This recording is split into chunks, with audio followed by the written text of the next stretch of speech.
Bismillahirrahmanirrahim.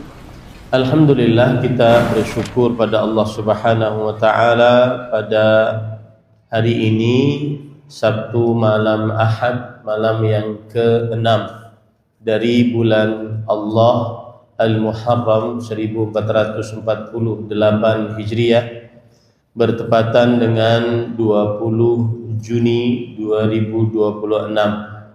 Kita dimudahkan oleh Allah Subhanahu wa taala untuk duduk bersama mengkaji ayat-ayat suci Al-Qur'an dan hadis-hadis Rasul sallallahu alaihi wa ala alihi wasallam dalam sebuah kajian Islam ilmiah dengan tema Al-Qalbus Salimu Minasyirki wal Bid'ah. Qalbu yang bersih dari syirik dan bid'ah. Salawat dan salam semoga selalu Allah berikan pada Nabi kita Muhammad sallallahu alaihi wa ala alihi wasallam, pada keluarga beliau, para sahabat, serta orang-orang yang mengikuti beliau sampai hari kiamat kelak. Dengan nama-nama Allah yang husna dan sifat-sifatnya yang ulia, kita berdoa, Allahumma inna nas'aluka ilman nafi'an wa rizqan tayyiban wa amalan mutaqabbala, Allahumma amin.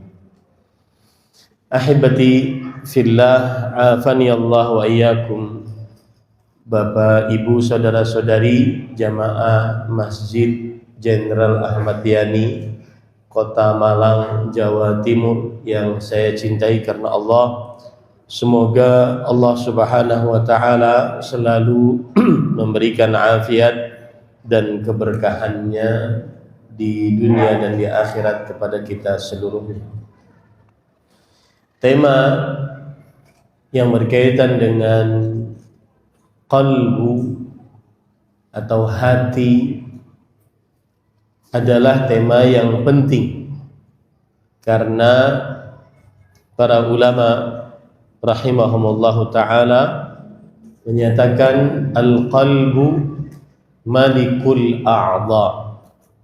Qalbu adalah rajanya anggota tubuh, sebagaimana perkataan Imam Ibnu Qayyim al-Jauziyah rahimahullah di dalam kitab beliau Ighatsatul Lahafan min Masayidis Syaitan. Beliau berkata, fahuwa malikuha, maka qalbu adalah rajanya, raja anggota tubuh.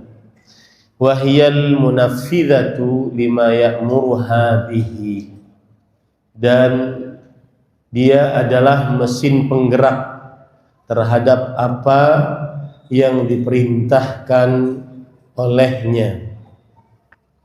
Al-qabilah lima ya'tiha min hidayatihi, yang menerima terhadap apa saja yang datang dari petunjuk.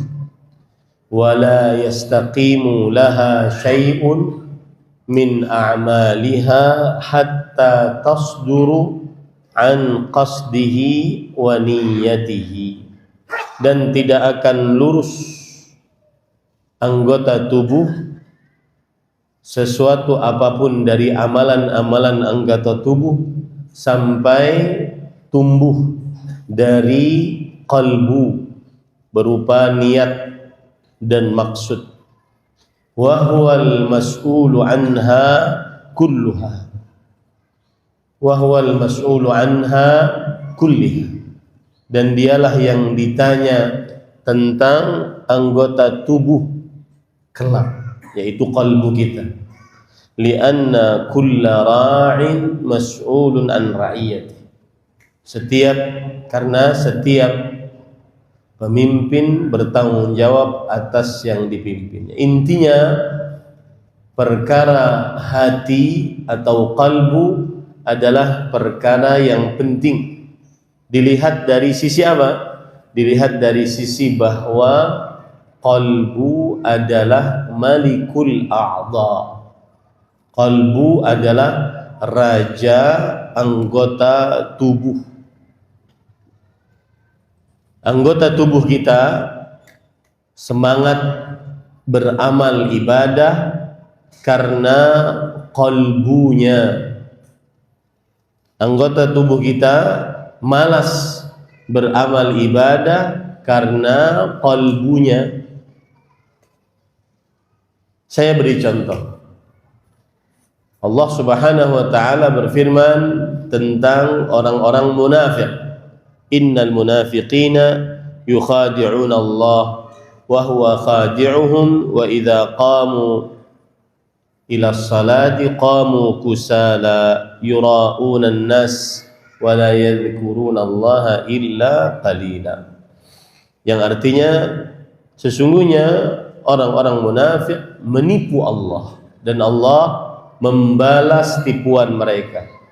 Jika mereka bangun mendirikan sholat, bangun dalam keadaan malas. Mereka riya terhadap manusia. Mereka riya terhadap manusia. Tidak menyebut Allah kecuali sedikit saja. Quran surah An-Nisa ayat 142. Begitu juga di dalam surah At-Taubah ayat 54. Wa ma mana'ahum an tuqbala minhum nafaqatuhum illa annahum kafaru billahi wa birasulihi wa la ya'tuna as-salata illa wa hum kusala wa la yunfiquna illa wa hum karihun. Dan tidak ada yang menghalangi mereka untuk diterima dari mereka sedekah-sedekahnya, melainkan karena mereka kafir kepada Allah dan Rasulnya. Dan mereka tidak mengerjakan sholat melainkan dalam keadaan malas. Dan tidak pula menafkahkan harta mereka melainkan dalam rasa enggan. Lihat dua ayat ini. Surat An-Nisa ayat 142 yang menunjukkan bahwa qalbu adalah raja anggota tubuh. Orang munafik malas sholat berjamaah subuh dan isya karena qalbunya rusak, karena qalbunya riya. Beramal ibadah dengan memperlihatkannya atau memperbagusnya dengan tujuan agar dipuji oleh manusia atau dapat hadiah dari manusia. Baik. Orang-orang yang malas beribadah berarti bermasalah dengan qalbunya, karena qalbu adalah raja atas anggota tubuh. Begitu juga tadi dalam surah At-Taubah ayat 54. Orang-orang munafik malas mendirikan salat karena mereka qalbunya rusak, kufur terhadap Allah. Orang munafik di zaman Rasul sallallahu alaihi wasallam adalah orang yang lisannya mengaku muslim dan hatinya kufur, munafik akbar. Maka mereka malas mendirikan sholat. Di dalam hadis Rasul sallallahu alaihi wasallam bersabda, "Athqalus salawati 'alal munafiqin salatul fajri wa salatul atamah." Yang artinya sholat yang paling berat atas orang munafik adalah sholat subuh dan sholat isya. Kenapa? Karena rusak hatinya. Dia sholat hanya hatinya ingin dilihat oleh orang saja agar dipuji.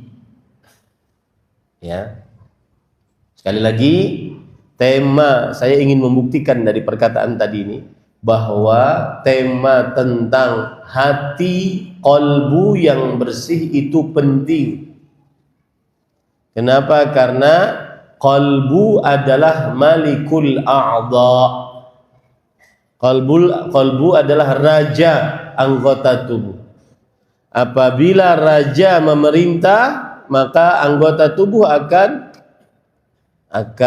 jalan. Apabila qalbunya selamat, sehat, bersih, anggota tubuhnya akan semangat. Di sini letak pentingnya membicarakan tentang qalbu, permasalahan hati. Apalagi Rasul sallallahu alaihi wasallam bersabda, hadis riwayat Bukhari dan Muslim, ala wa inna fil jasadi mudghatan idza salahat salahal jasadu kulluh wa idza fasadat fasadal jasadu kulluh ala wahiyal qalbu. Ingatlah, di dalam tubuh ada sepotong daging. Jika sepotong daging tersebut baik, maka seluruh anggota tubuhnya akan baik. Jika sepotong daging tersebut buruk, maka seluruh anggota tubuhnya akan buruk atau rusak. Ingatlah, sepotong daging tersebut adalah qalbu. Ini menunjukkan bahwasanya qalbu adalah raja dari anggota tubuh. Jika qalbunya sehat, sehat pula akidahnya. Jika qalbunya sehat, sehat pula ibadahnya. Jika qalbunya sehat, sehat pula akhlaknya. Jika qalbunya sehat, sehat pula muamalahnya. Jika rusak, maka rusak pula amal ibadahnya, baik dengan syirik, dengan bid'ah, atau dengan maksiat, karena qalbunya rusak. Baik, bisa dipahami ini? Itu poin pertama. Poin yang kedua, kenapa permasalahan qalbu penting untuk diangkat? Karena Syekhul Islam Ibnu Taimiyah rahimahullah mengatakan bahwa a'malul qulub a'zamu min a'malil jawarih. A'malul qulub hiyal asl wa a'malul jawarih tabi'atun wa mukammilah. Amalan qalbu itu adalah lebih agung daripada amalan anggota tubuh secara lahiriah. Kenapa? Karena amalan qalbu adalah sumber, pokok, mesin penggerak, sedangkan amalan lahiriah adalah pengikut dari qalbu dan penyempurna dari qalbu tersebut. Maka penting untuk senantiasa memperhatikan qalbu kita. Bukankah si fulan dikatakan beriman, si fulan dikatakan munafik gara-gara qalbunya? Bukankah si fulan mendapatkan pahala yang besar, si fulan mendapatkan pahala yang kecil, padahal amalannya sama, perbuatannya sama, lahiriahnya sama, gara-gara qalbunya? Contoh salat tadi, innar rajula la yusalli wa ma kutiba min salati illa ushruha aw tus'uha aw thumnuha aw sub'uha aw sudusuha aw khumsuha aw rubu'ha aw thulutha nisfuha. Ada orang salat dan tidak ditulis pahala salatnya kecuali ada yang ditulis 1/10, 1/9, 1/8, 1/7, 1/6, 1/5, 1/4, 1/3, setengah. Tidak sama. Apa bedanya? Yaitu berkaitan dengan qalbu. Imam Ibnu Qayyim Al-Jauziyah rahimahullah pernah menjelaskan penjelasan yang sangat indah. Terkadang pelaku dosa besar jika dibarengi dengan qalbu yang malu kepada Allah saat melakukan dosa besar, qalbu yang merasa takut akan siksa Allah, qalbu yang merasa berat saat melakukan dosa, qad yulhiquha bis-saghir, maka bisa jadi dosa besar yang dilakukan tersebut ditulis sebagai dosa kecil di dalam buku catatan amalnya.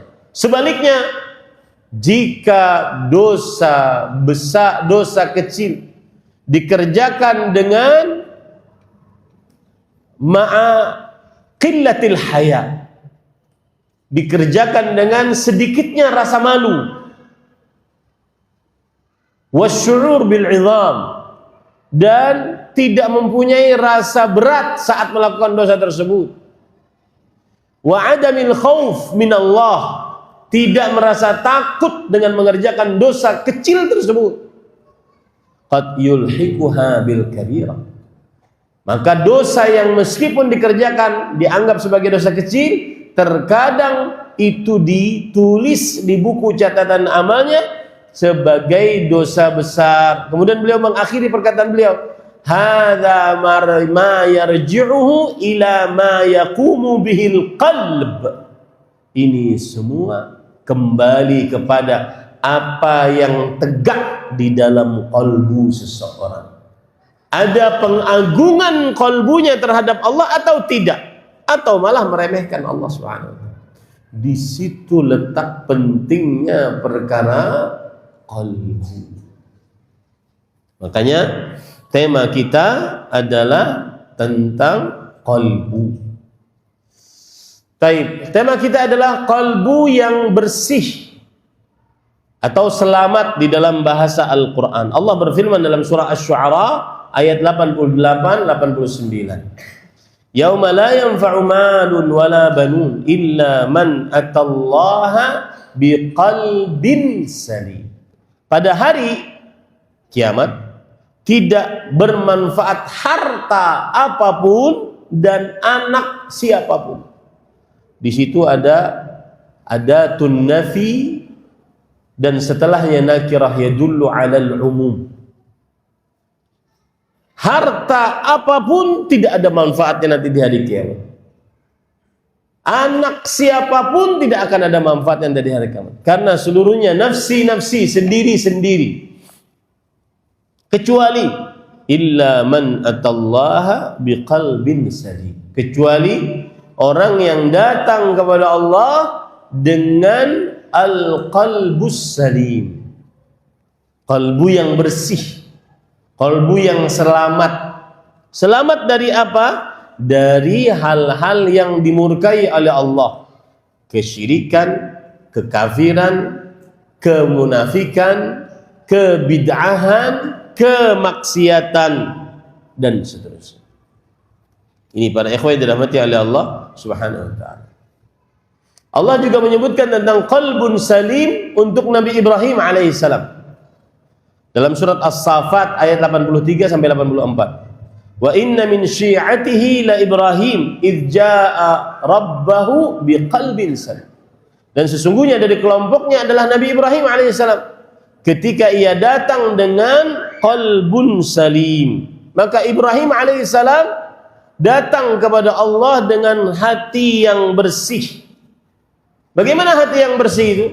Hati yang senantiasa bertauhid. Bagaimana bertauhid itu? Al-khudu'u wadh-dhullu tam ma'a ghayatil mahabbah lillahi wahdah la syarika. Ketundukan dan kepatuhan secara mutlak disertai dengan rasa cinta yang paling agung, yang paling tinggi hanya kepada Allah Subhanahu wa taala semata, tiada sekutu bagi Allah. Itulah yang disebut dengan qalbun salim, yang Nabi Ibrahim alaihissalam datang kepada Allah dengannya.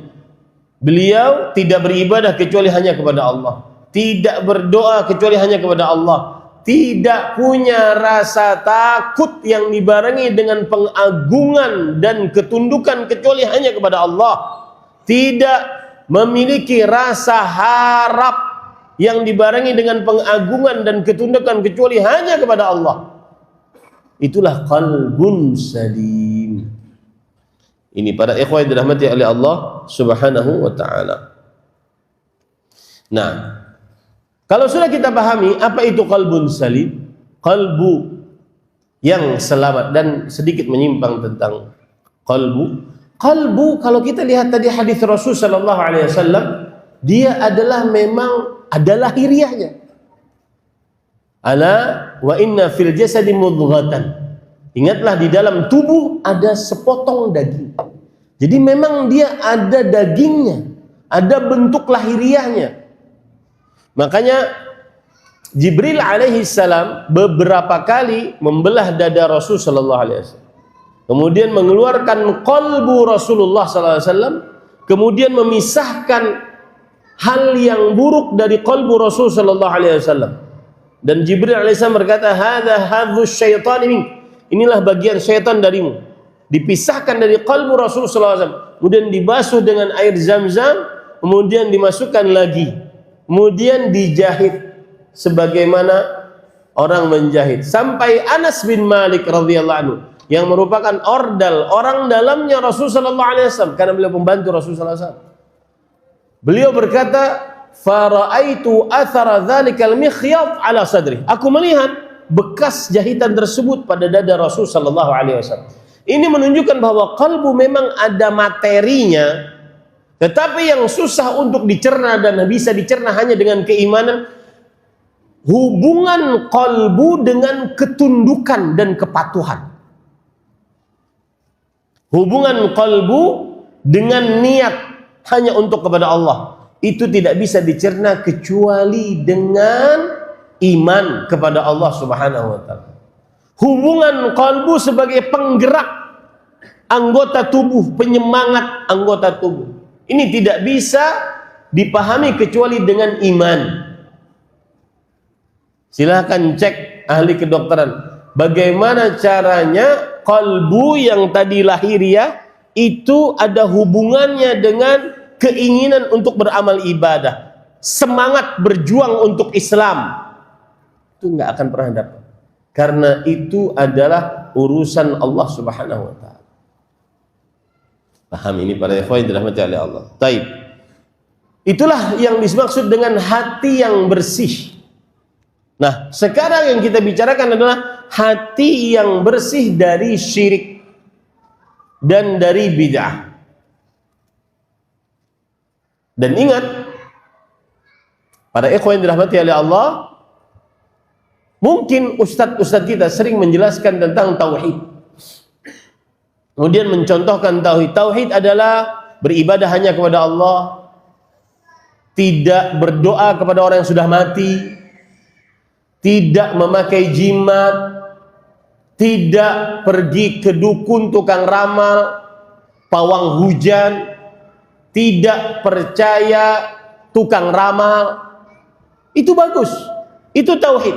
Tapi jangan lupa, tauhid yang lebih afdal adalah tauhid yang berkaitan dengan qalbu.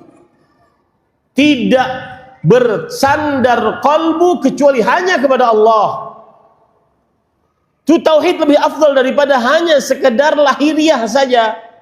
Tidak berdoa kepada orang mati, tidak bertawassul kepada orang mati, tidak memakai jimat.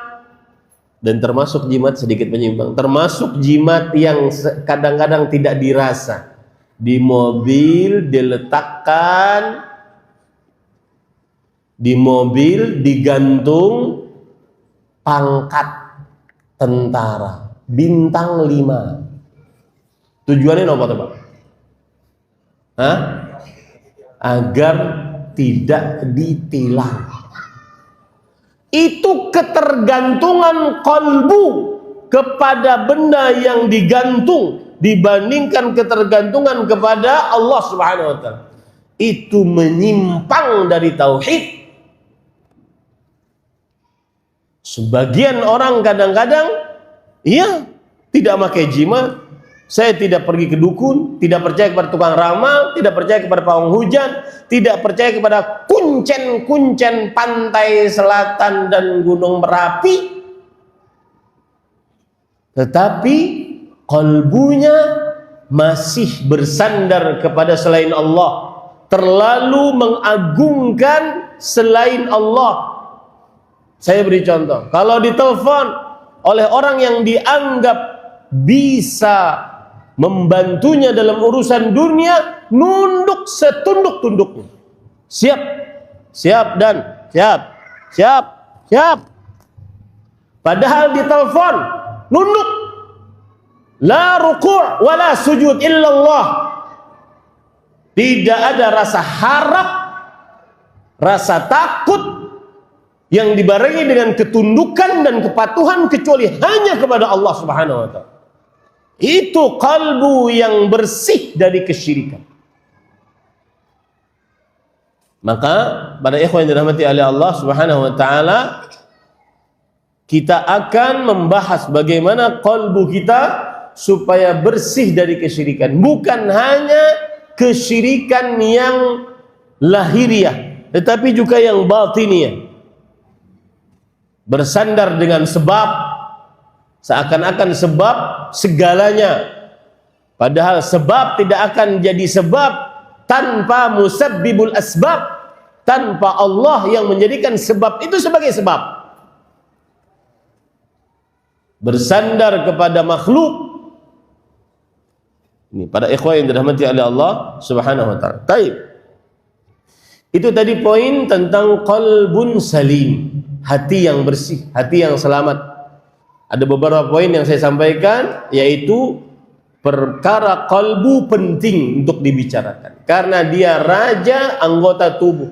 Kalau sampean malas habis sholat subuh, di depan ada mushaf, di samping kanan, samping kiri ada HP. Kalau baca mushaf berlinang air mata, huruf yang ada di mushaf goyang-goyang, sering menguap. Sedangkan kalau membaca HP sangat tegak matanya, tidak ada nguap. Itu bukan karena sampean ngantuk, tetapi karena kalbunya tidak bersih. Malas dalam beribadah tanda kalbu kurang bersih. Jangan salahkan kurang tidur.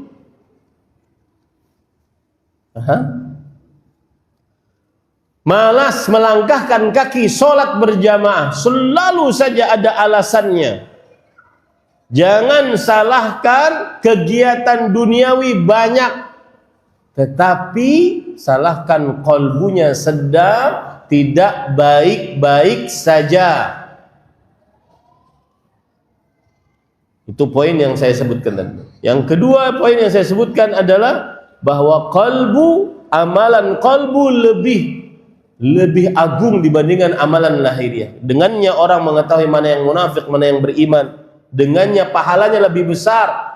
Amalan kalbu itu lebih besar dibandingkan amalan lahiriah. Rasulullah sallallahu alaihi wasallam bersabda, "Inna rijalan au aqwaman bil Madinah hum ma'ana habasahumul uzur." Ada orang-orang yang tidak ikut berperang bersama kita dan mereka di kota Madinah, tetapi pahala mereka sama dengan pahala kita yang berperang berjihad di jalan Allah. Kenapa? Karena mereka tertahan dengan ada uzur, padahal hati mereka, kalbu mereka ingin ikut untuk berperang. Rasulullah sallallahu alaihi wasallam bersabda dalam hadis riwayat Imam Tirmidzi. Beliau bersabda,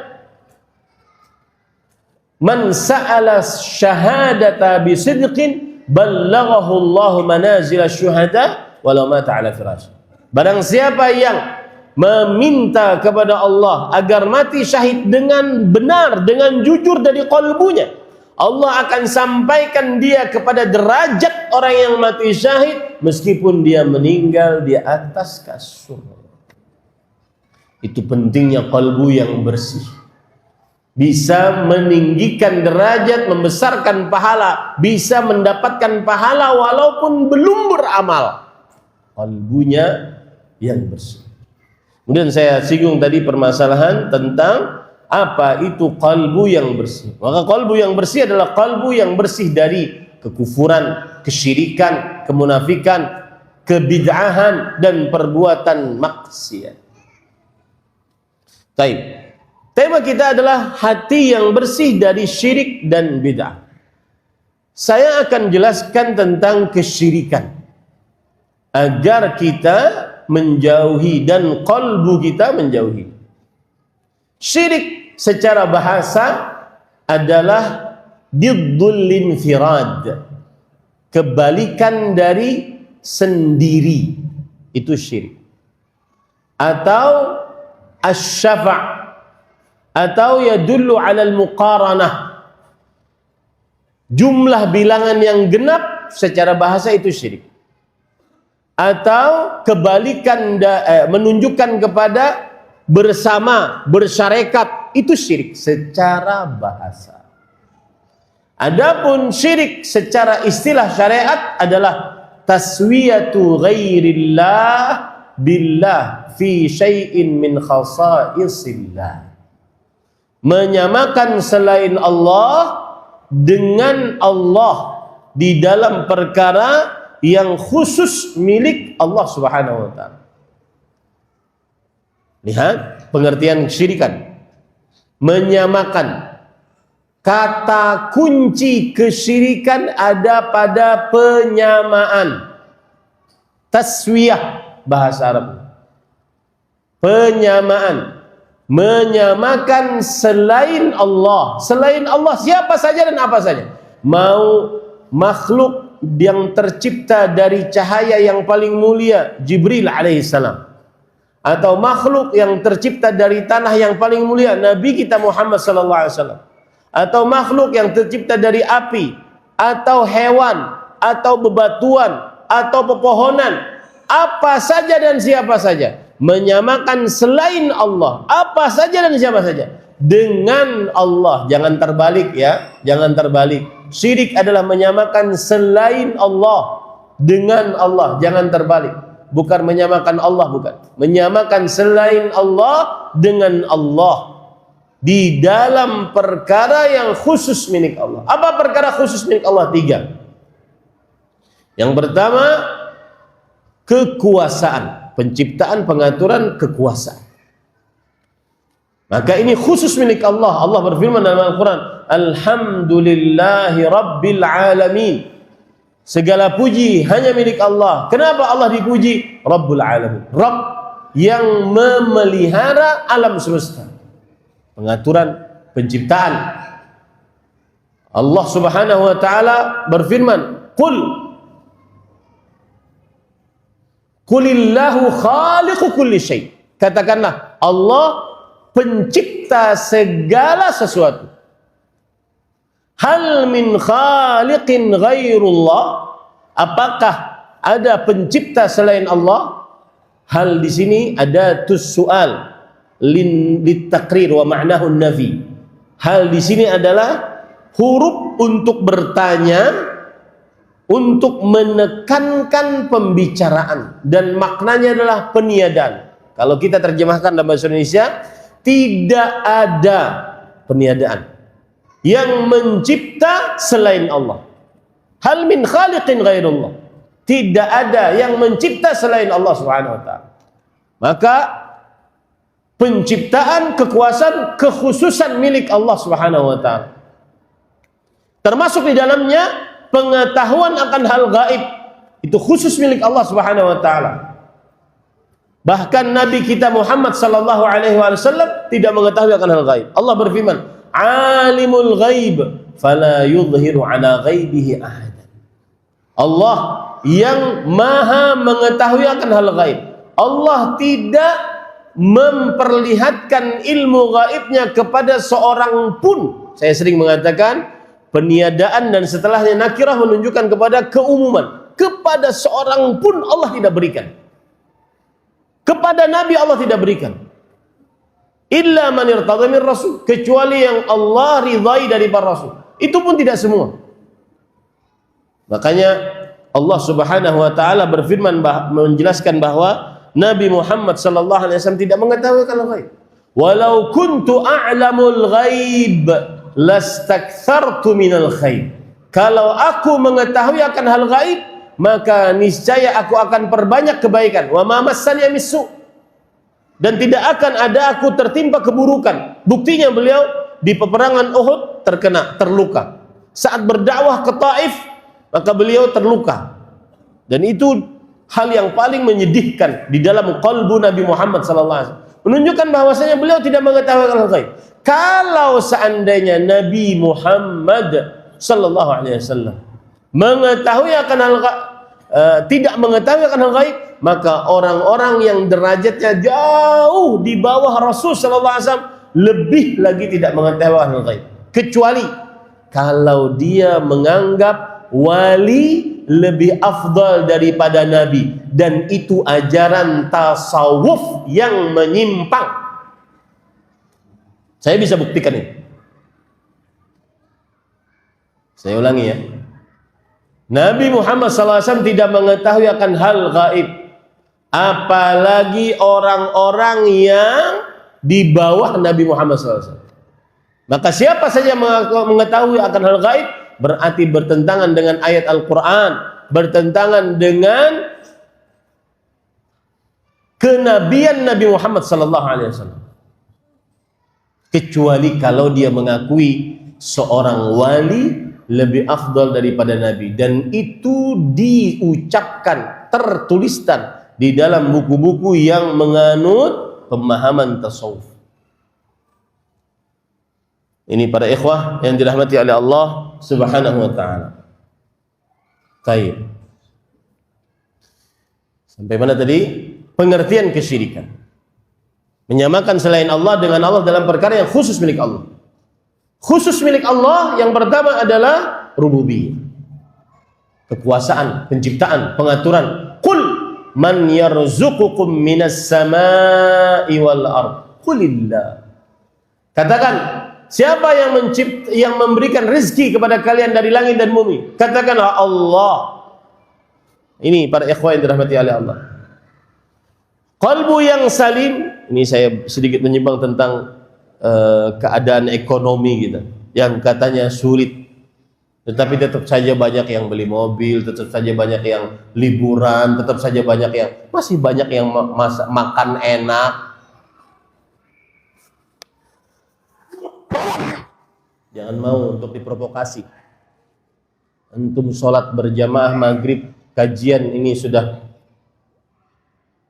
hampir 40 menit aman, tidak ada, aman, sentosa, tentram. Jangan mau dihancurkan negara kita ini oleh provokator-provokator.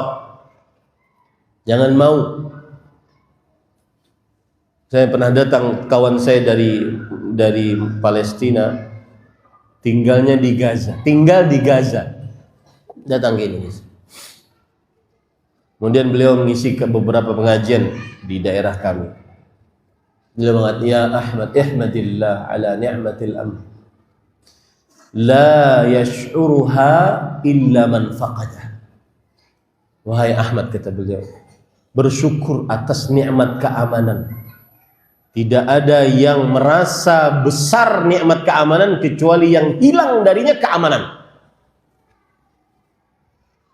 Ya, hati-hati, jangan sampai mau diprovokasi. Negeri kita ini negeri surganya dunia. Semuanya ada. Semuanya mudah, halal. Masjid jalan ke sini datang, bisa. Di masjid jalan ke sini, bisa. Jangan mau diprovokasi, Pak ya. Para ikhwan yang dirahmati oleh Allah Subhanahu wa taala.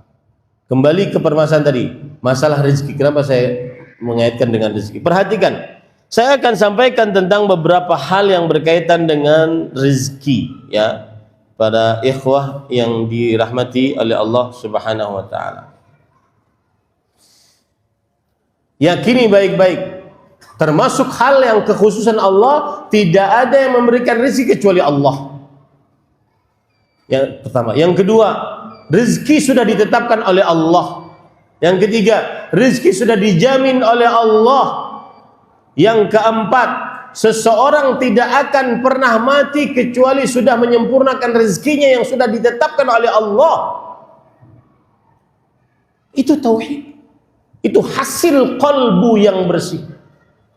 Makanya orang yang bertauhid, dia qalbunya bersih, tidak mudah mengeluh tentang rezeki. Baik, saya lanjutkan sampai jam 7. Kemudian kita masuk kepada sesi pertanyaan. Itu tadi kekhususan yang pertama yang dimiliki oleh Allah, yaitu kekuasaan.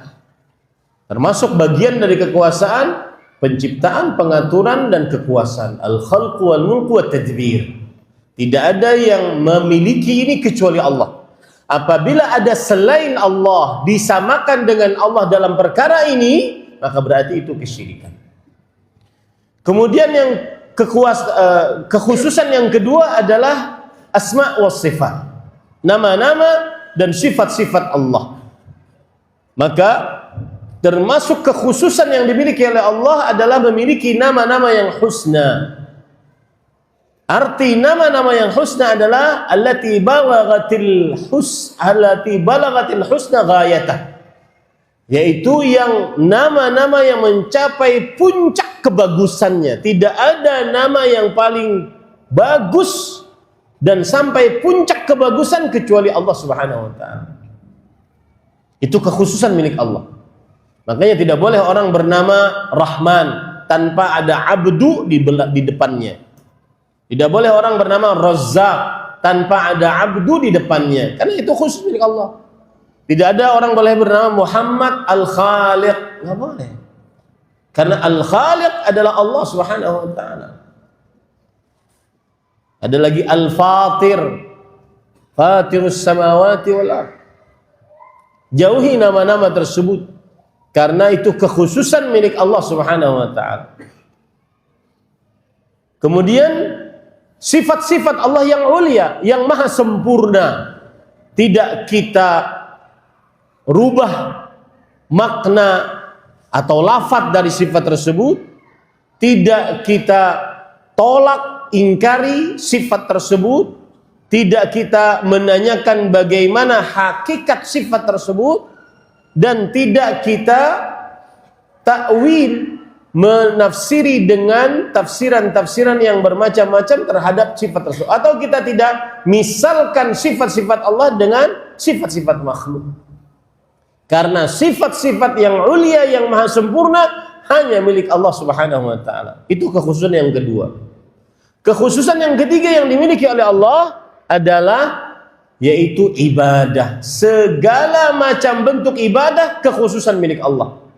Baik itu ibadah yang berkaitan dengan lisan, berdoa, berzikir, membaca Quran, amar ma'ruf, nahi mungkar, memberi nasihat, atau yang berkaitan dengan qalbu, rasa cinta, rasa harap, rasa takut, rasa tawakal, rasa khauf, raghbah, rahbah. Semua ibadah-ibadah yang berkaitan dengan qalbu hanya milik Allah. Tidak boleh seseorang beribadah dengan qalbunya kecuali hanya kepada Allah. Atau ibadah dengan anggota tubuh, maka tidak boleh dia sholat, puasa, zakat, haji kecuali hanya niatnya hanya untuk Allah. Niatnya hanya karena Allah, hanya ingin dapat ganjaran pahala dari Allah Subhanahu wa taala. Rasa cinta, ketaatan, ketundukan hanya milik Allah Subhanahu wa taala. Karena itu jenis ibadah. Berhukum hanya kepada hukum Allah Subhanahu wa taala. Karena itu jenis ibadah. Tidak boleh berhukum kepada selain hukum Allah Subhanahu wa taala. Itulah kekhususan milik Allah. Nah, kembali kita ke permasalahan tadi. Kesyirikan adalah menyamakan selain Allah dengan Allah dalam perkara yang khusus milik Allah. Hati kita harus bersih dari itu. Kenapa? Karena kesyirikan adalah kezaliman yang sangat besar. Inna syirka la zulmun azim. Sesungguhnya kesyirikan adalah kezaliman yang sangat besar. Kenapa disebut kesyirikan kezaliman yang sangat besar? Karena kesyirikan memindahkan hak-hak yang khusus milik Allah kepada selain Allah. Dikatakan ada yang mencipta selain Allah. Dikatakan ada yang mengatur, berkuasa, mengetahui akan gaib selain Allah. Ini kezaliman. Karena memindahkan hal yang khusus milik Allah kepada selain Allah. Dikatakan ada yang memiliki nama-nama yang khusus, sifat-sifat yang ulia selain Allah Subhanahu wa taala. Ini kesyirikan dan itu kezaliman yang besar. karena memindahkan hak yang khusus milik Allah kepada selain Allah. Dikatakan ibadah diberikan kepada selain Allah, maka ini adalah termasuk kezaliman yang sangat besar. Apalagi ibadah. Ibadah adalah akhassul hukuk lillah subhanahu. Hak yang paling khusus dimiliki oleh Allah subhanahu wa ta'ala. Ini disebutkan oleh Fadilat Syekh Sulaiman bin Abdul Aziz Al-Syekh rahimahullah dalam kitab beliau Tafsir Al-Aziz Al-Hamid, syarah kitab Tauhid. Ibadah adalah akhassul hukuk lillah. Ibadah adalah hak yang paling khusus dimiliki oleh Allah Subhanahu wa taala. Tidak boleh dipalingkan kepada selain Allah. Makanya termasuk kezaliman yang paling besar, kekurang ajaran yang paling besar, kegilaan yang paling gila, beribadah kepada selain Allah. Allah berfirman dalam Al-Quran, "Wa man adhallu mimman yad'u min dunillah man la yastajib lah." Tidak ada orang yang lebih gila, lebih sesat dibandingkan orang yang berdoa kepada selain Allah. Meninggalkan Al-Hayy, Al-Qayyum, Al-Malik, Al-Khaliq. Meninggalkan yang maha hidup, yang berdiri sendiri, yang memberi, yang mencipta, yang mengatur, yang berkuasa. Malikus samawati wal ard, sang pemilik kerajaan langit dan bumi, dia tinggalkan beribadah kepada orang mati. Ini kan nggak ada akal. Dan dosa syirik adalah dosa yang dikerjakan tanpa motivasi. Dan setiap dosa yang dikerjakan tanpa motivasi, maka tambah berat siksanya. Seperti 3 orang yang disebutkan oleh Rasul sallallahu alaihi wasallam, "Thalathatun la yukallimuhumullah yaumal qiyamah wa la yanzuru ilaihim wa la yuzakkihim wa lahum 'adzabun alim." 3 orang yang tidak dibicarai oleh Allah, tidak disucikan oleh Allah, tidak ditoleh oleh Allah, dan bagi mereka siksa yang pedih. 3 orang ini adalah pelaku dosa-dosa yang tidak mempunyai motivasi. Yang pertama, Usyaimitun zanin, seorang tua renta berzina. Tua renta megang botol, gemetar, berzina. Nek anak muda zina, apa? Hah? Bukan wajar. Dosa besar. Lebih besar lagi kalau sudah tua zina. Karena nggak ada motivasi dia. Yang kedua, malikun kadzab, raja tukang dusta. Ngapain berdusta? Lowong semua perintah ada di tangannya. Nggak ada berdusta. Nggak ada motivasi dia untuk berdusta, berbohong. Yang ketiga, ailun mustakbir, miskin sombong. Nek sugih sombong, kenapa Pak? Hah? Nggak wajar ya Pak? Dosa besar. Dosa besar. Lebih besar lagi kalau miskin sombong. Nah, itulah contoh-contoh manusia berdosa tanpa motivasi. Kesyirikan dosa tanpa motivasi. Kenapa orang melakukan kesyirikan? Untuk apa? Kenapa orang berdoa kepada orang mati? Menjadikan perantara antara dia dengan Allah, perantaranya. Ngapain? Allah sendiri mengatakan, "Ud'uni", berdoa kalian kepada aku. Untuk apa? Untuk apa berdoa kepada orang sudah mati? Meninggalkan yang maha hidup, berdiri sendiri, maha kuasa, maha pencipta, maha pengatur, maha berkuasa. Ini para ikhwan yang dirahmati, itu salah satu penyebab mengapa dosa kesyirikan adalah dosa besar dan kezaliman paling besar. Karena dikerjakan tanpa motivasi. Baik. Dalil yang menunjukkan akan hal ini, bahwa definisi kesyirikan yang saya sebutkan tadi, itu bukan dari kantong saya. Dari ayat Al-Quran, Allah Subhanahu wa ta'ala berfirman, "Tallah in kunna lafi dhalalim mubin idh nusawwikum birabbil alamin." Demi Allah, kami dahulu di dunia benar-benar di dalam kesesatan yang nyata. Kapan? Kenapa? Idh nusawwikum, ketika kami samakan. Makanya saya katakan tadi, password, kata kunci kesyirikan adalah penyamaan. Apa? Penyamaan. Menyamakan selain Allah. Nusawikum, selain Allah, birabbil alamin, dengan Allah Rabb semesta alam. Surat Asy-Syu'ara ayat 97-98. Itu dalil definisi kesyirikan. Dan hati yang bersih harus terlepas dari kesyirikan. Nah, lebih dalam lagi tentang kesyirikan, sesudah kita mengetahui definisinya, kesyirikan terbagi menjadi dua. Syirik besar, syirik kecil. Syirik besar adalah yang mengekalkan pelakunya di dalam api neraka jika dia mati di atasnya. Syirik besar adalah yang menghapuskan pahala amal soleh pelakunya seluruhnya. Syirik besar adalah yang tidak akan pernah dapat syafaat Rasulullah sallallahu alaihi wasallam. Ya. Syirik besar yang diharamkan oleh Allah untuk masuk ke dalam surganya Allah. Kekal abadi di dalam nerakanya Allah Subhanahu wa taala. Syirik besar ini dibagi oleh para ulama menjadi tiga. Syirik di dalam perkara rububiyah, kekuasaan Allah Subhanahu wa taala. Syirik di dalam perkara kekuasaan Allah Subhanahu wa taala di antaranya ateisme. Tidak ada teis Tuhan. Tidak mengakui wujud adanya Tuhan. Itu syirik besar di dalam perkara rububiyah. Yang kedua adalah orang-orang yang mengatakan bahwa alam semesta ada dan tidak ada pencipta sebelumnya.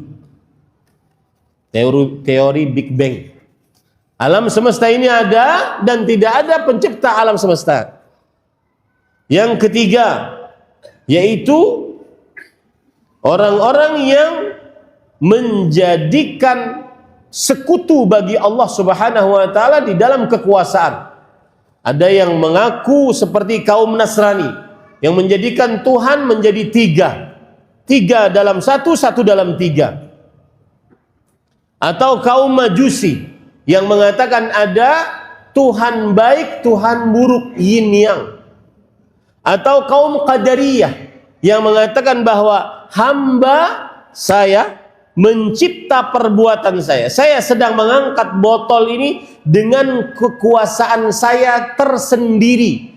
Di luar kuasa Allah. Saya yang mencipta sendiri perbuatan saya. Ini adalah termasuk syirik besar di dalam perkara rububiyah.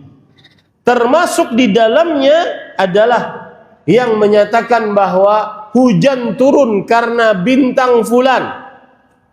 Ini syirik besar. Termasuk di dalamnya adalah lautan tsunami karena ada yang mengatur lautan. Ini syirik besar. Termasuk di dalamnya meletakkan sesaji laut, syirik besar. Dan tidak boleh dibiarkan, syirik besar. Karena mengakui ada yang mengatur laut selain Allah Subhanahu wa taala. Termasuk di dalam syirik besar di dalam perkara rububiyah adalah mengaku mengetahui akan hal gaib selain Allah Subhanahu wa taala. Ini syirik besar di dalam perkara rububiyah. Yang ketiga, yang kedua, syirik besar di dalam perkara asma was sifat, nama-nama dan sifat-sifat Allah. Di antaranya mengambil nama Allah diberikan kepada berhala. Seperti Al-Lata diambil dari nama Allah Al-Ilah, Al-Uzza diambil dari nama Allah Al-Aziz, Al-Manat diambil dari nama Allah Al-Mannan. Ini syirik besar di dalam nama-nama Allah Subhanahu wa taala. Kemudian syirik besar di dalam nama-nama Allah di antaranya mengakui bahwa sifat Allah seperti sifat makhluk. Allah punya tangan seperti tangan makhluk. Syirik besar, mengeluarkan orang dari agama Islam. Allah turun ke langit dunia seperti turunnya makhluk. Allah beristiwa di atas arsy seperti raja duduk di singgasananya. Syirik besar. Kemudian yang ketiga, syirik besar termasuk di dalamnya adalah orang-orang yang mengingkari nama-nama atau sifat-sifat Allah. Allah berfirman, "Innal ladzina yulhiduna fi wa dzarul ladzina yulhiduna fi asma'ih." Dan tinggalkan orang-orang yang berbuat ilhad di dalam nama-nama Allah. Surah Al-A'raf ayat 180. Termasuk ilhad tidak menetapkan nama yang ditetapkan oleh Allah atau ditetapkan oleh Rasul sallallahu alaihi wasallam. Seperti orang musyrik Quraisy, mereka tidak percaya ada nama Allah Ar-Rahman. Kata dia, "Wa man Rahman?" Kita nggak tahu Rahman. Tulis ketika perjanjian Hudaybiyah, tulis Bismika Allahum. Yang kami kenal hanya Allah. Kami tidak mengenal nama Allah namanya Ar-Rahman. Itu syirik besar di dalam nama-nama dan sifat-sifat Allah Subhanahu wa taala. Syirik besar di dalam ibadah kepada Allah Subhanahu wa taala. Yang pertama, meyakini ada sekutu bagi Allah di dalam ibadah. Kita beribadah kepada Allah tapi juga beribadah kepada sekutu Allah. Ini syirik besar dalam perkara ibadah kepada Allah Subhanahu wa taala. Yang kedua, memalingkan salah satu macam ibadah kepada selain Allah Subhanahu wa taala. Doa terutama. Ya akhi, bertaubatlah kepada Allah. Jangan berdoa kepada orang yang sudah dikubur. Nanti tidak mau dinamakan kuburiyun. Tetapi prakteknya sendiri berdoa kepada orang yang sudah dikubur, mengatakan ji'nakum qasadnakum taladnakum tughithuna tu'inuna. Kami datang kepada kalian. Dan itu disebutkan oleh orang-orang yang beribadah kepada orang yang sudah dikubur. Saya tidak bohong. Silahkan cek di internet, banyak. Mereka mengatakan, kami datang kepada kalian, kami bermaksud kepada kalian, kami meminta kepada kalian, berikan pertolongan kepada kami, berikan pertolongan dalam keadaan yang sempit kepada kami. Maka bertobatlah para ikhwan. Ini yang kami dakwahkan ini tidak ada agenda apa-apa, apalagi agenda Yahudi. Itu saya akan tuntut kelak di kontor. Kita akan berhadapan di kontor. Orang-orang yang mendakwahkan tauhid dituduh sebagai antek-antek Yahudi, kita akan berhadapan di kontor kelak. Kontor itu antum tahu Pak apa? Jadi di hari kiamat itu ada nanti sirat. Sirat itu jembatan dibangun di atas neraka jahanam. Dia sifat jembatannya adalah lebih tajam daripada pedang, lebih tipis daripada rambut dalam hadis riwayat Imam Ibnu Hibban. Licin menggelincirkan dalam hadis riwayat Imam Muslim. Kemudian di samping-sampingnya ada besi bengkok pengait, diperintahkan umirat bi akhdhi man umira bih. Diperintahkan untuk mengambil orang yang diperintahkan untuk diambil. Kita semua pasti akan berjalan di atas sirat tersebut. Fa makhdushun najin wa maqdusun finnar. Ada yang selamat tapi tercabik-cabik, ada yang tidak selamat. Ya.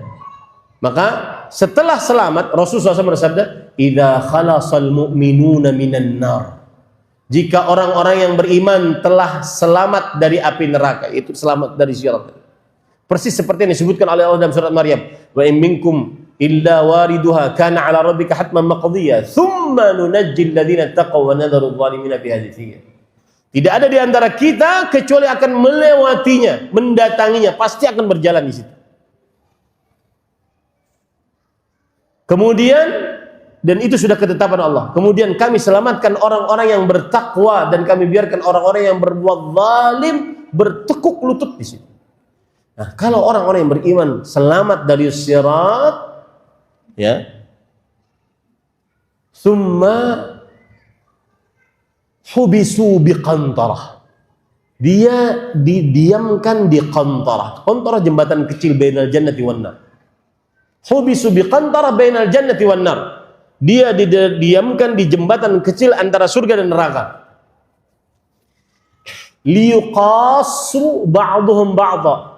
Madzalimu kanat bainahum fid dunya. untuk diambil qisas kezaliman yang terjadi di antara mereka di hari kiamat, ya, saat di dunia. Dan saya menganggap termasuk kezaliman, penghinaan terhadap agama, orang-orang yang mendakwahkan tauhid, mengajak umat untuk beribadah ikhlas hanya kepada Allah, meninggalkan berdoa kepada orang yang sudah dikubur, disebut sebagai antek-antek Yahudi. Kita akan berhadapan kelak di hari kiamat di qantarah. Sampai jumpa di qantarahnya Allah Subhanahu wa taala. Fa idza hudzibu wa nuqqu, kalau seandainya sudah dibersihkan, kemudian benar-benar disucikan, umiru bidukhul jannah, baru selesai urusannya, masuk dalam surga. Ini qantarah, ini penyelesaian paling terakhir. Kalau seandainya ada orang masih ada keterikatan dengan orang lain, kezaliman, entah harta, entah kehormatan, entah apapun, ucapan, perbuatan, ada keterikatan dengan orang lain, diselesaikan di qantarah ini. Sampai kambing yang patah tanduknya, maka akan didatangkan dengan kambing yang mematahkan tanduknya, liyuqtassa ba'duhum ba'd, agar diambil qisas. Kemudian setelah diambil qisas, kemudian Allah Subhanahu wa taala menjadikan hewan-hewan tersebut sebagai debu, sebagai tanah. Makanya dalam surat An-Naba, ya laitani kuntu turaba, alangkah indahnya aku menjadi tanah dan debu. Itu hewan. Sesudah diqisas, mereka saja diqisas, apalagi manusia. Maka hati-hati. Mungkin kalau seseorang selamat dari qisas di dunia, selamat dari kejaran-kejaran orang-orang, maka tidak akan pernah selamat nanti di qantarah. Selesaikan itu. Paham ini para ikhwan? Dirahmati oleh Allah Subhanahu wa taala. Maka termasuk kesyirikan di dalam perkara besar, di dalam perkara ibadah adalah memalingkan ibadah kepada selain Allah. Termasuk di dalamnya doa kepada selain Allah Subhanahu wa taala. Kemudian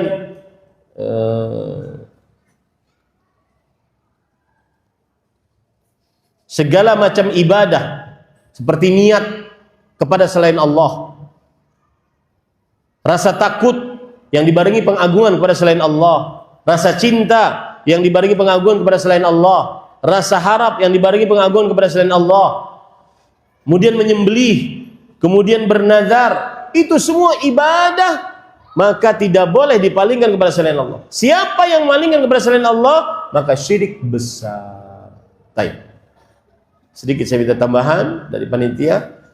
Kemudian syirik asghar. Syirik asghar adalah syirik yang dinamai di dalam dalil syariat sebagai perbuatan syirik, tidak sampai kepada derajat syirik akbar, dan dia merupakan sarana penghantar kepada syirik akbar. Itu definisi syirik asghar. Disebutkan di dalam dalil syariat sebagai kesyirikan, tidak sampai kepada derajat syirik besar, dan sarana penghantar kepada syirik besar. Bahayanya menghapuskan apa? Menghapuskan pahala di amal yang terdapat syirik asghar di dalamnya. Dan para ulama membagi syirik asghar berdasarkan ucapan, perbuatan, dan amalan qalbu. Saya akan sebutkan secara ringkas. Hati-hati. Hati kita harus bersih dari syirik semuanya, besar dan kecil. Syirik kecil yang berkaitan dengan qalbu, riya. Apa itu riya? Beramal ingin dilihat agar dipuji atau dapat hadiah, itu riya. Beramal ingin dilihat agar dipuji atau agar dapat hadiah, atau ingin dipuji atau dapat hadiah. Itu adalah kesyirikan asghar. Kesyirikan asghar dalam amalan qalbu, beramal ingin pahala dunia saja. Sholat subuh berjamaah karena ada undian dapat mobil. 3. Bersandar dengan sebab. Bersandar dengan sebab obat, dengan dokter, dengan air. Lupa bersandar kepada Allah. Ini sarana, tidak boleh disandari. Sarana hanya mengerjakan sarana saja. Yang keempat, merasa bernasib sial ketika melihat sesuatu atau mendengar sesuatu. Mau keluar dari Banjarmasin, mau ke Malang, di depan pintu rumah ada kucing, picak matanya, pincang kakinya. Jadi dah. Merasa ini adalah sesuatu yang mendatangkan kesialan. Ini syirik asghar dalam urusan qalbu. Syirik asghar dalam urusan perbuatan. Ruqyah syirkiyah. Meruqyah dengan selain Al-Quran. Meruqyah dengan minta bantuan kepada jin. Ruqyah dengan memakai jimat dan seterusnya. Syirik asghar di dalam ucapan seperti bersumpah dengan nama selain Allah, dan ini anak-anak muda sering sekali, demi Allah, demi Rasulullah. Kemudian melihat sesuatu yang menakjubkan, demi apapun, coba. Itu nggak boleh. Syirik asghar. Kemudian termasuk di dalamnya mengatakan, dan kalau bukan karena Allah dan kamu, saya tidak sesukses. Nggak boleh. Harus pakai kemudian. Kalau bukan karena Allah kemudian kamu, maka saya tidak bisa sesukses ini. Kemudian menganggap bahwasanya hujan turun akibat bintang-bintang. Nah, itulah contoh-contoh syirik asghar, dan tidak cukup waktunya tentang hati yang bersih dari bid'ah. Belum sempat kita, berarti saya punya hutang di Masjid Jenderal Ahmad Yani ini. Taib. Pertanyaannya, mohon nasihatnya dan tipsnya bagi kami selaku bagian dari panitia kajian dan majelis ta'lim. Bagaimana agar kajian rutin yang ada, terutama kajian kitab tentang akidah, tauhid dan manhaj, bisa ramai peminatnya seperti kajian Ustadz malam ini. Terutama untuk para pemuda, kami lihat jarang hadir di kajian kitab rutin. Mohon nasihatnya Ustadz. Jazakallahu khairan. Apakah fenomena kurangnya peminat pada kajian rutin kitab tentang akidah dan tauhid adalah bagian dari sunnatullah? Maka jawabannya, nasihat dulu untuk panitianya, nasihat untuk panitianya, bersabar dan banyak doa. Bersabar dan banyak doa. Allah al-adid. Kemudian naik ke atas kasyfu syubuhat atau akidah wasitiyah. Naik ke atas lagi, yaitu al-aqidah at-tahawiyah. Naik ke atas lagi, at-tadmuriyah. Naik ke atas lagi, terus seperti itu. Itu baru satu disiplin ilmu, akidah. Belum nanti disiplin ilmu alat untuk memahami ilmu-ilmu tadi, nahwu, sharaf, ilmu usul fikih, ilmu usul hadis yang disebut dengan mustalah hadis. Itu kalau memang ingin menjadi ahli ilmu agama, maka belajarnya lama, tidak instan, tidak nanya AI. Nanya AI boleh, enggak apa-apa. Tetapi dia ilmu taisir, bukan taksil. Dia memudahkan, bukan untuk dasar. Orang belajar dulu baru nanya, supaya memudahkan cara kerangka berpikir. Nah, itu kalau jadi ingin ahli ilmu Allah. Belum belajar, belum menghafal Qur'annya. Menghafal Qur'an, karena Al-Qur'an sumber ilmu, maka dia harus menghafal Al-Qur'an. Kalau proyeksinya ingin jadi apa tadi? Ahli ilmu agama. Sama dengan yang ahli ilmu kedokteran, jadi spesialis kandungan, spesialis anak, spesialis penyakit dalam. Sama, dia akan terus menjadi ahli belajar. Begitulah belajar ilmu, ahli ilmu agama. Nah, adapun yang saya maksud menjadi penuntut ilmu dan mengentaskan kebodohan dari dalam dirinya, tidak perlu harus seperti itu. Cukup misalkan mengamalkan apa yang disebutkan dalam hadis Jibril, ketika Jibril alaihissalam datang kepada Rasulullah SAW, ya Muhammad akhbirni anil Islam, wahai Muhammad SAW, beritahukan kepadaku tentang Islam. Maka belajarlah dengan ustadz, pakai kitab tentang rukun Islam, kitab yang berdalil, belajar. Dan ustadznya ustadz Malang Maun, nggak usah ustadz dari Banjarmasin. Ya, nggak usah jauh-jauh, nggak usah pakai mic, nggak usah di sini saja belajar. Atau kalau seandainya diluaskan rezekinya, panggil ustadznya ke rumah. Dia, kepala keluarga, istrinya, anak-anaknya duduk belajar. Coba amalkan ini antum. Antum akan menjadi keluarga yang mumpuni ilmu agamanya, yang pantang untuk terkena syubhat, tergoyang dengan syahwat. Pantang. Kenapa? Karena dia ilmunya mempunyai kerangka ilmu. Kalau sudah rukun Islam, baru belajar rukun iman dengan kitab berserta ustaz. Itu yang saya maksud rutin. Itu mungkin yang dimaksud oleh panitia yang curhat di pada malam ini. Ya. Ini para ikhwan dirahmati oleh Allah. Wallahu a'lam. Saya pernah baca perkataan Ibnu Qayyim rahimahullah tentang tingkatan dosa kelalaian, maksiat, bid'ah dan syirik. Pertanyaan, kenapa bid'ah masuk ke dalam tingkatan dosa ini? Iya, karena Rasul sallallahu alaihi wasallam melarang. Beliau mengatakan, iyyakum wa muhdatsatil umur, jauhi oleh kalian perkara yang mengada-ngada. Larangan Rasul. Dan termasuk daripada konsekuensi bersyahadat asyhadu anna Muhammadan Rasulullah adalah ijtinabu ma naha anhu wa jazar. Menjauhi apa yang dilarang oleh Rasul sallallahu alaihi wasallam. Yang dilarang oleh Rasul sallallahu alaihi wasallam salah satunya adalah bid'ah. Paham ya para ikhwah? Kenapa dia termasuk dosa? Karena dia dilarang oleh Rasul sallallahu alaihi wasallam. Sedikit saya ingin menyebutkan tentang syubhat. Sebagian orang yang tidak suka untuk diceramahi, tidak suka kajian tentang pencegahan terhadap umat dari bid'ah, tidak suka dia. Wah, ini dasar orang-orang sedikit-sedikit bid'ah, dikit-dikit bid'ah. Sudah naik onta aja sana. Kasihan si onta hitamkan terus. Ya. Nggak usah pakai HP, nggak usah live, bid'ah. Ini nggak paham bid'ah biasa. Maka sebagian orang yang tidak suka kita memperingatkan umat tentang bid'ah, mereka punya syubhat.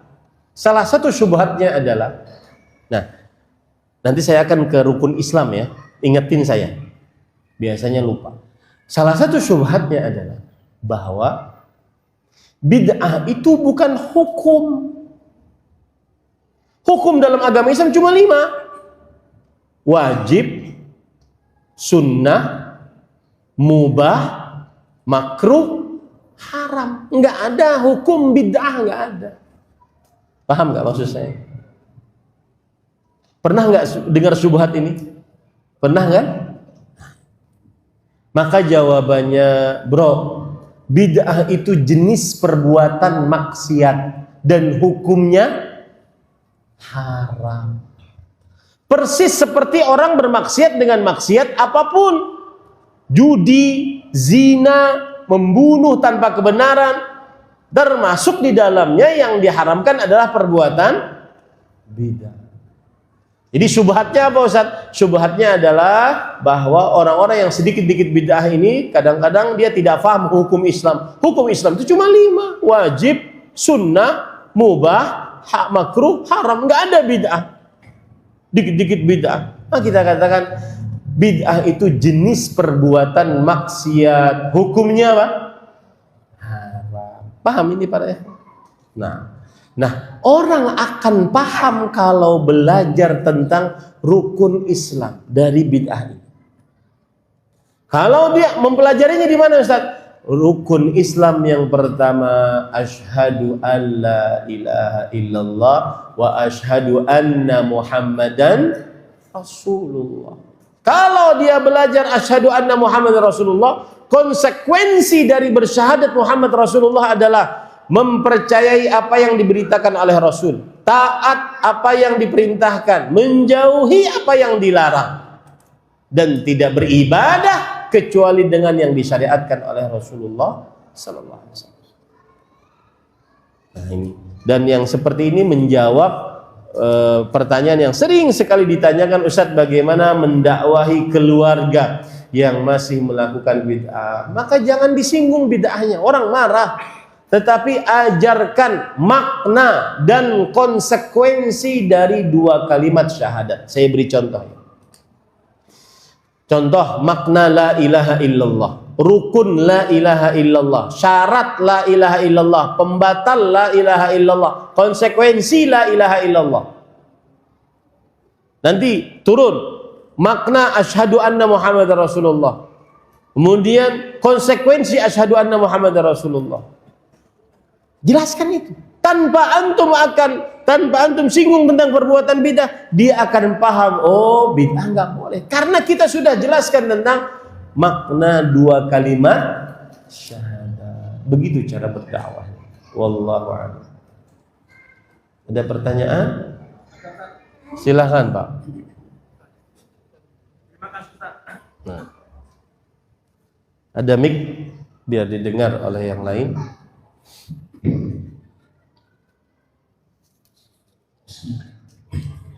Terima kasih Ustaz atas diberikan kesempatan untuk menyampaikan sesuatu. Begini Ustaz, saya pernah tinggal terus tinggal saya kenal. Saya sering mendengar dari saudara muslim kita. Saya sering mendengar dari saudara muslim kita, bahkan dulu saya waktu masih kecil, kalau mau sholat setelah adzan itu puji-pujian. Yang saya katakan begini Ustaz, tadi tidak boleh menyamakan makhluk dan yang menciptakan makhluk. Ini ada sebutan begini Ustaz, Gusti Allah, khususnya orang malamnya, dan Gusti Kanjeng Nabi. Apa ini menyamakan makhluk dengan yang menciptakan? Terima kasih Ustaz. Baik. Bismillah, alhamdulillah, wassalatu wassalamu ala Rasulillah. Ini perlu dibahas, apakah Gusti itu bisa digunakan untuk Allah, bisa digunakan untuk makhluk Allah. Saya beri contoh. Ada nama Allah yang bisa digunakan untuk makhluk dan bisa digunakan untuk selain Allah. Seperti Ar-Rahim atau Rahim, pengasih. Maka Nabi pun juga disebutkan dalam Al-Quran sebagai pengasih. Laqad ja'akum rasulun min anfusikum azizun 'alaihi ma 'anittum harisun 'alaikum bil mu'minina raufun rahim. Telah datang kepada kalian rasul dari diri kalian, azizun 'alaihi ma 'anittum, merasa berat beliau atas apa yang kalian rasakan. Azizun 'alaihi ma 'anittum harisun 'alaikum bil mu'minin. Beliau sangat gigih terhadap orang-orang beriman untuk mendapatkan kebaikan. Raufun rahim, penyayang dan pengasih. Ini nama Nabi atau sifat yang dimiliki oleh Nabi. Tetapi itu juga nama Allah. Maka di sini tidak mengapa, karena tidak ada kekhususan bahwa nama tersebut khusus untuk Allah, ditunjukkan oleh Al-Quran. Beda dengan Ar-Rahman. Rahman tidak boleh kecuali Allah yang bernama Ar-Rahman. Ayyamma tad'u falahul asma'ul husna. Qul ud'u Allah aw ud'u Ar-Rahman. Berdoalah kepada Allah dan berdoalah kepada Ar-Rahman. Ini menunjukkan Rahman nama Allah, khusus miliki oleh Allah, tidak dimiliki, tidak boleh manusia makhluk bernama dengannya. Nah, kembali kepada Gusti tadi. Nah, istilah Gusti harus dipelajari Pak. Apa maknanya? Apakah makna secara, saya belum mengetahui apa arti Gusti. Gusti Allah, apakah arti Gusti ini kekhususan yang ada pada Allah, ataukah dia hanya sebatas pengagungan, bisa diberikan kepada Allah, bisa diberikan kepada makhluk Allah Subhanahu wa taala. Begitu Pak. Jadi harus diteliti dulu makna Gusti. Tetapi lebih baik disebutkan Allahu Subhanahu wa taala, kemudian Nabi kita Muhammad sallallahu alaihi wasallam. Itu lebih utama. Wallahu a'lam. Ada lagi? Silakan.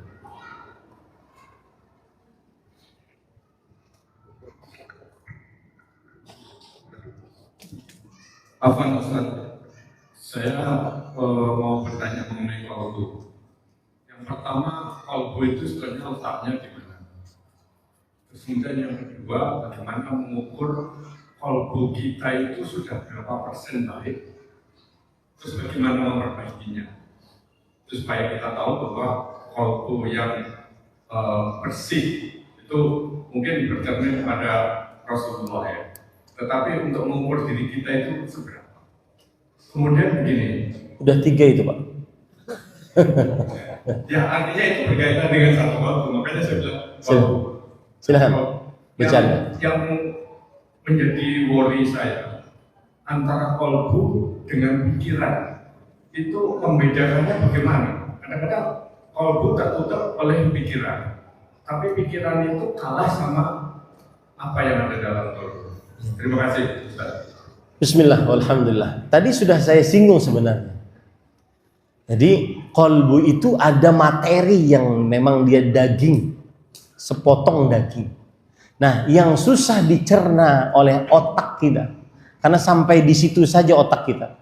Saya sering mengatakan Pak, akal dan otak kita ini seperti HP.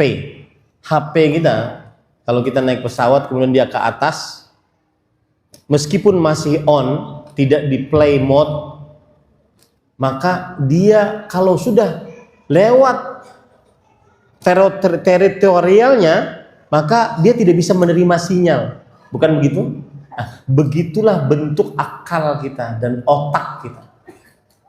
Ada yang bisa kita pahami Pak, ada yang kita tidak bisa paham. Makanya saya katakan tadi di awal bahwa kolbu itu daging.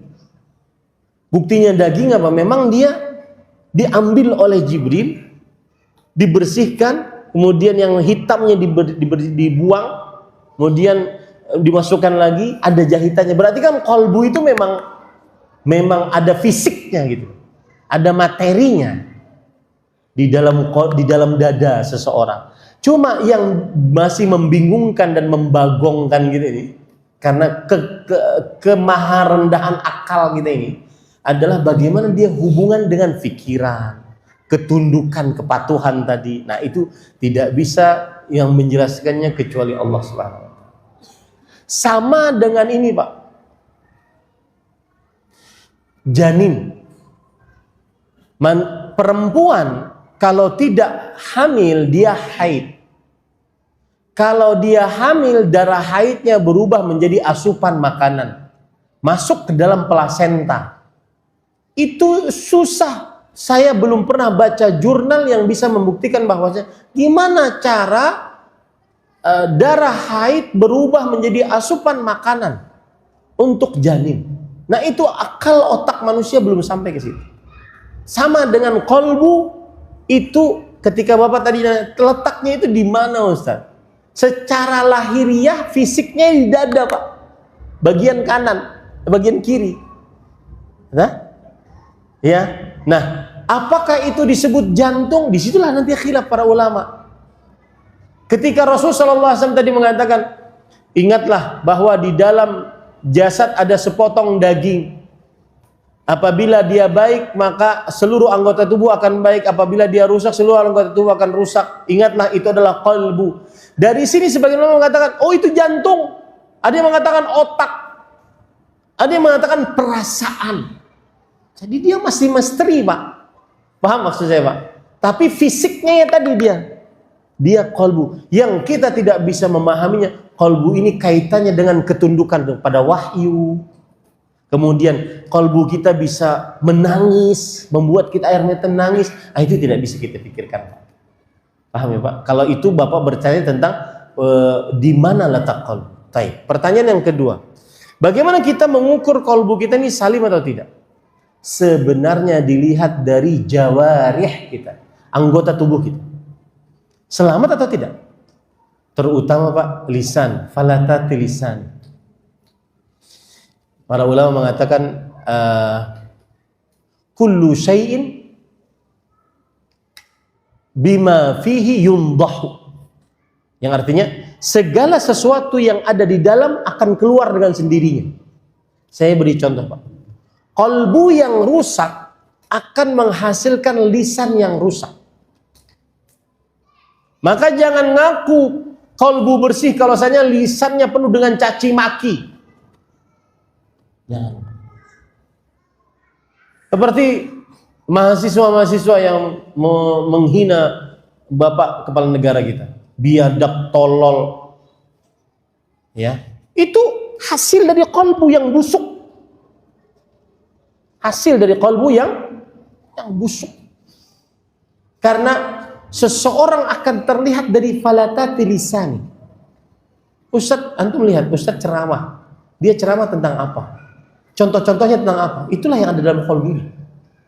Kullu inahin bima fihi yundahu. Setiap bejana maka dia akan mengeluarkan apa yang ada dalam bejananya. Begitulah gambaran qalbu. Ya, kalau ceramahnya nek ceramah supaya membuat orang ketawa, tetapi yang dibuat adalah hal-hal yang porno, nah, itulah isi qalbunya. Gitu ya Pak ya. Jadi jawabannya bagaimana kita mengukur standarisasi bahwa qalbu kita ini salim. Lihat jawarih kita, lihat mata kita, dilihatkan kepada yang halal atau yang haram. Lihat telinga kita, didengarkan kepada yang halal atau yang haram. Lihat lisan kita, dan termasuk lisan di zaman sekarang tulisan. Lihat anggota tubuh, lihat kaki kita. Nih kaki ini melangkah kemana nih? Saya jujur Pak, kalau sudah keluar rumah untuk keperluan dakwah, sangat takut sekali. Karena ada hadis Rasul, Innallaha idza arada qabda ruha 'abdin bi ardin ja'ala lahu fiha hajah. Allah jika ingin mencabut nyawa seorang hamba di sebuah tempat, Allah akan jadikan hamba tersebut punya hajat di tempat tersebut. Hati-hati yang pergian-pergian kemana-mana. Bagus kalau seandainya perginya ke tanah suci untuk berumrah, untuk menziarahi Masjid Nabawi dan kota Madinah. Tapi kalau perginya untuk bermaksiat, gimana? Ini para ikhwan dirahmati. Kemudian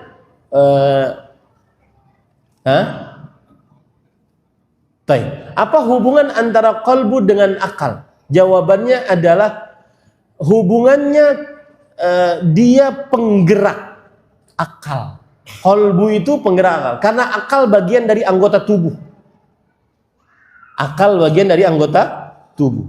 Kalau qalbunya bersih, maka akalnya pun akan bersih.